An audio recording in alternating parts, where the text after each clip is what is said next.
Halo semuanya dan selamat datang. Oke, hari ini kita bakal ngebongkar dua fondasi utama dari semua teknologi yang kita pegang dan kita pakai setiap hari, hardware dan software. Bisa dibilang mereka ini adalah raga dan jiwa dari dunia digital kita. Nah, pertanyaannya, gimana sih sebenarnya mereka berdua ini bekerja sama? Yuk, kita mulai. Nah, biar gampang banget buat ngebayangin hubungan mereka, ada satu analogi yang pas banget. Anggap aja sebuah sistem komputer itu, ya kayak manusia. Analogi inilah yang bakal jadi panduan kita sepanjang pembahasan kali ini. Jadi, intinya tuh simple banget.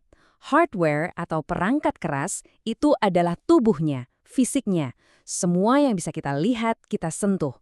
Nah, sebaliknya, software atau perangkat lunak itu adalah otak dan pikirannya. Semua instruksi yang ngasih si tubuh ini tujuan dan kecerdasan. Oke, pertama-tama mari kita bedah dulu tubuh dari sistem ini.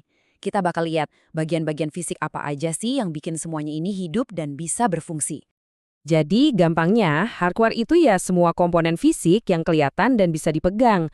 Fungsi utamanya ada 4, menerima perintah atau input, memproses perintah itu, menyimpannya, dan terakhir ngasih kita hasilnya atau output.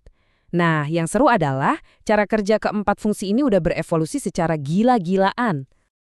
Dulu, cara kita ngasih perintah ke komputer itu ya cuma lewat keyboard dan mouse. Sekarang, wah udah beda banget ceritanya.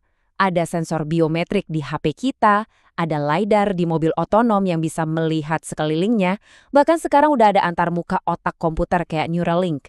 Jadi ini bukan lagi cuma soal ngetik dan ngeklik, tapi interaksi antara kita dan mesin udah jauh lebih dalam. Otaknya si hardware ini juga berkembang pesat banget. Kalau dulu CPU dan GPU itu ibaratnya pekerja serabutan yang bisa ngerjain apa aja, sekarang kita punya para spesialis. Ada NPU dan TPU, yang arsitekturnya itu emang dirancang khusus buat satu hal, ngejalanin perhitungan AI jutaan kali lebih cepat. Inilah kunci di balik ledakan AI yang kita lihat sekarang. Terus memorinya gimana? Kita udah pindah dari piringan yang muter di hard disk ke kecepatan kilatnya NVMe SSD. Dan yang lebih gilanya lagi, kalau kita lihat ke masa depan, ada yang namanya penyimpanan data DNA. Bayangin, para ilmuwan lagi berusaha nyimpan semua data di dunia ini ke dalam materi yang ukurannya mikroskopis. Dan yang terakhir, cara si komputer ngomong balik ke kita. Dari yang tadinya cuma layar monitor dan printer, sekarang kita bisa benar-benar masuk ke dalam dunia virtual pakai headset AR dan VR.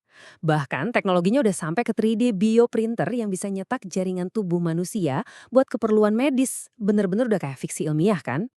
Oke, tubuhnya udah kita bongkar. Sekarang saatnya kita lihat pikirannya, yaitu software yang ngasih semua hardware tadi sebuah arti dan tujuan. Jadi software itu apa sih? Simpelnya, software itu adalah kumpulan perintah digital yang nggak bisa kita sentuh. Inilah jiwanya.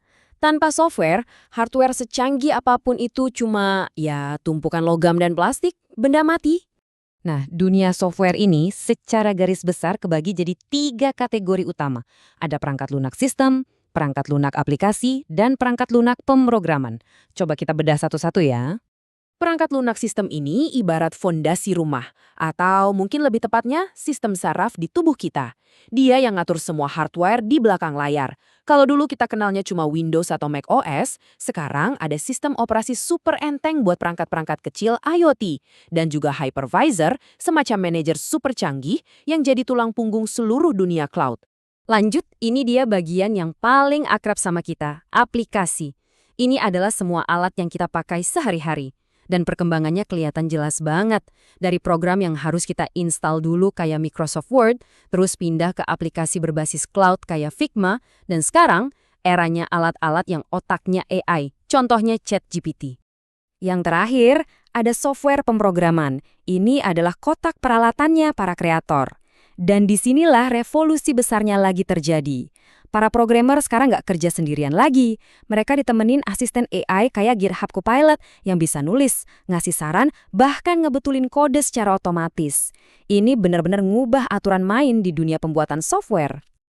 Oke, kita udah kenalan sama masing-masing, si badan dan si pikiran. Sekarang mari kita satuin lagi mereka.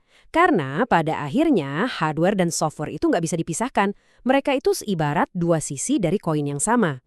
Tapi sebelum kita lihat masa depannya, pertanyaannya adalah, Apa sih bedanya yang paling mendasar? Apa yang ngebedain si tubuh fisik ini sama pikiran yang nggak kelihatan itu? Coba kita lihat perbedaannya satu lawan satu. Dari sifat fisiknya jelas ya, hardware itu nyata, bisa dipegang. Software itu enggak. Terus cara rusaknya gimana? Hardware itu bisa pecah, kebakar, atau aus. Kalau software, rusaknya disebut bug. Ada kesalahan di logikanya. Cara benerinnya juga beda total.